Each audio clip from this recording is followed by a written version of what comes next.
Kali ini Minette akan membahas drama Korea yang berjudul No Gain, No Loss. Tanpa berlama lagi, episode 12, episode terakhir. Mari kita review. Semua bersedih atas kepergian ibu. Mereka pun mulai menyiapkan berbagai keperluan untuk rumah dukanya. Sungguh sangat menyayat hati melihat Haeyoung menangis. Para pelayat pun mulai berdatangan. Dan di tengah suasana duka itu, Hee-sung mengumumkan jika ia sudah putus dan memutuskan untuk melahirkan bayinya. Ibu lalu dimakamkan di sebelah makam ayah. Dan tiba-tiba Ji-uk menggeret kopernya keluar rumah. Itu karena tadi di pemakaman, Haeyoung melepaskannya, mengambil cincin yang Ji-uk kenakan, lalu mengatakan ia membebaskan Ji-uk dari segala macam janji. Haeyoung ingin Ji-uk menentukan pilihan hidupnya sendiri. Hari-hari pun berlalu. Taman bermain Kolbi yang idenya dari Haeyoung diresmikan.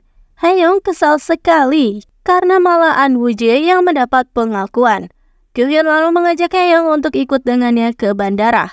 Ternyata hari ini Ji-uk akan terbang ke Kanada, tapi Haeyoung tetap pada pendiriannya. Ia menolak ajakan Kyu-hyun.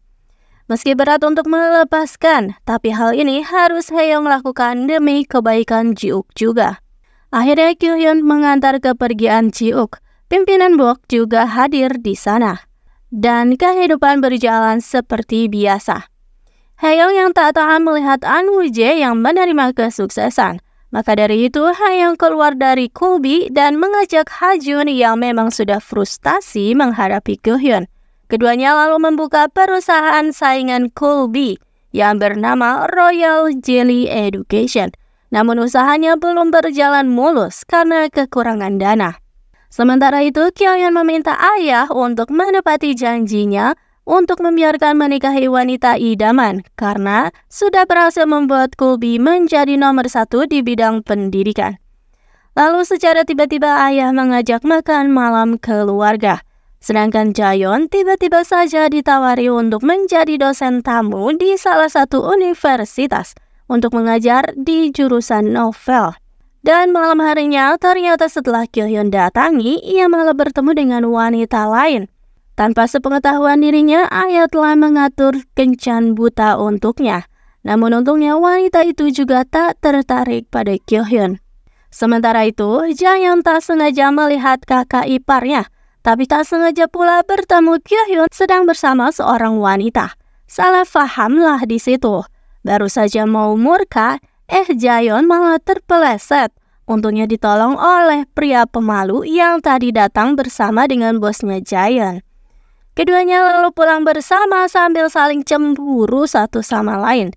Sementara itu, ibu berbeda pendapat. Ibu Kyo-hyun sepertinya menyetujui hubungan Kyo-hyun dengan Jaeyeon. Dan Hee-sung juga kehamilannya sudah semakin besar. Kali ini mendapat pekerjaan di tempat mantan kekasihnya. Hee-sung kaget karena melihat Yoon perutnya membuncit juga. Yang ternyata adalah dia memakai perut palsu. Yoon lalu meminta maaf atas kesalahannya dan menyatakan cintanya lagi pada Hee-sung. Tiga sekawan itu kini menggelar acara syukuran untuk bayi yang sebentar lagi akan lahir. Sekaligus merayakan hari ulang tahunnya Haeyoung. Hee-sung lalu memberikan hadiah seperti kotak Chris dan Bruno. Tapi ternyata kali ini isinya lebih bermoral kok.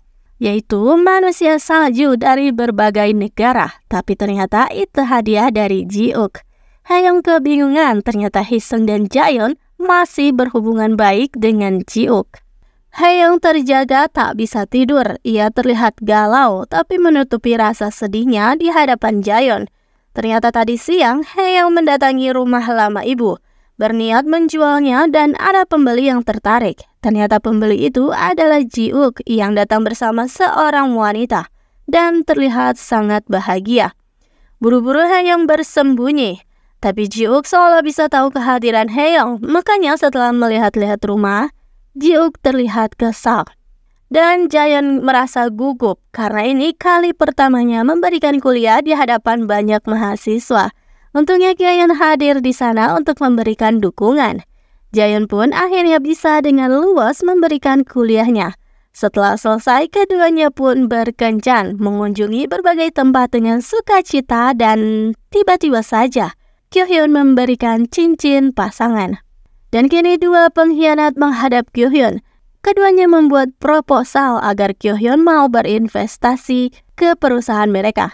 Mereka pun bersikap sok manis untuk menguras hartanya Kyo-hyun. Dan sudah pasrah proposalnya akan ditolak, tapi ternyata Kyo-hyun menyukai proposal mereka. Lalu tak sengaja Haeyoung mendengar percakapan jika Ji-uk sudah kembali untuk sebuah pernikahan. Terlihat jelas Haeyoung begitu merindukan Ji-uk, bahkan menangis melihat minimarket tempat Ji-uk dulu bekerja, tempat yang penuh kenangan bagi keduanya. Ternyata di sana ada Ji-uk yang sedang membagikan surat undangan. Haeyoung pun menguatkan diri dengan mengucapkan selamat untuk pernikahannya dan segera pamit. Namun menyempatkan mengatakan jika dulu Ji-uk adalah orang yang pertama kali mengajarinya merokok secara tidak langsung. Hal itu membuat Ji-uk mengingat perkataan Haeyoung dulu. Katanya ia tak akan pernah melupakan orang yang sudah mengajarinya. Seolah tersadar, Ji-uk pun segera mengejar Haeyoung. Ia frustasi dengan meminum bir milik Haeyoung, lalu mulai mengutarakan isi hatinya, kerinduannya dan rasa cintanya yang amat besar pada Haeyoung. Ji-uk juga mengatakan bukanlah ia yang menikah. Ia hanya diminta datang ke pernikahan kerabat oleh ayah tirinya. Dan seketika Ji-uk pun mabuk hanya karena satu kaleng bir itu. Akhirnya Haeyoung membawa Ji-uk ke dalam untuk tidur. Tapi saat pagi hari, Haeyoung baru menyadari jika Ji-uk tak ada dimanapun. Haeyoung terlihat panik mencari kesana kemari. Dan untungnya begitu melihat Ji-uk yang ada di hadapannya kini, kecemasan itu pun seketika runtuh. Dan Haeyoung pun menyatakan cintanya. Akhirnya dua orang itu bersatu kembali. Dan episode 12, episode terakhir, berakhir di situ.